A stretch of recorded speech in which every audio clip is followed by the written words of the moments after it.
Hi అండి. ఇప్పుడు ఇది జిగ్జా మిషన్ కదా, ఈ మిషన్లో ఖచ్చితంగా ఈ పాయింట్ అనేది ముళ్ళది ఉంటుందండి. దీనివల్ల మనకి యూస్ ఏందో చూపిస్తాను. మళ్ళీ ఈ పాయింట్ కూడా, ఈ రెండు కంపల్సరీ అడ్జస్ట్ చేసుకోవాలా. అంటే అంచులు కుట్టినప్పుడు, ఫాల్స్ కుట్టినప్పుడు ఖచ్చితంగా అడ్జస్ట్ చేసుకోవాలా. ఇదిగోండి, దీనికి లింకు ఇలాగ వచ్చినారంటే స్ప్రింగ్ వచ్చి ఉంటుంది. ఈ స్ప్రింగ్ పక్కన ఇది వచ్చి ఉంటుంది చూడండి.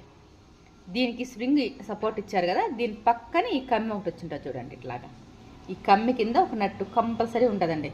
జస్ట్ ఈ నట్టుని ఇలాగా, లేదంటే మీకు స్క్రూ డ్రైవర్ ఉంటే స్క్రూ డ్రైవర్తో, నా దగ్గర స్క్రూ డ్రైవర్. హాయ్ అండి. ఇప్పుడు నేను చెప్పిన దాంట్లో 1లో పెట్టుకుంటే 0లో పడిపోయిందంటే మామూలు కుట్టు వస్తుంది. ఫాల్స్లకైతే 3లో పెట్టుకోవాలి, అంచులకైతే 3లో పెట్టుకోవాలి, ఫాల్స్లకైతే 2లో పెట్టుకోవాలి. అది మామూలుగా జిగ్జా మిషన్లో చేసుకునేది. అలా కాదు, రెండిటికి ఈ మిషనే వాడుకోవచ్చు అని చాలామంది అడుగుతున్నారండి. నేనైతే ఖచ్చితంగా అది కరెక్ట్ కాదని చెప్తాను. మిషన్ చాలా రిపేర్ వస్తుందండి ప్రతిసారి. ఒక 15 రోజులకి 10 రోజులకి మనం మెకానిక్ దగ్గర తీసుకెళ్తూ ఉండాలి. అలా కాదు, మనం ఒక్కదానికే వాడుకుంటే నీట్గా ఉంటుంది. ఎన్ని రోజులైనా రిపేర్ అనేది రాదు. ఆయిల్ వేసుకుంటుంటే సరిపోతుంది.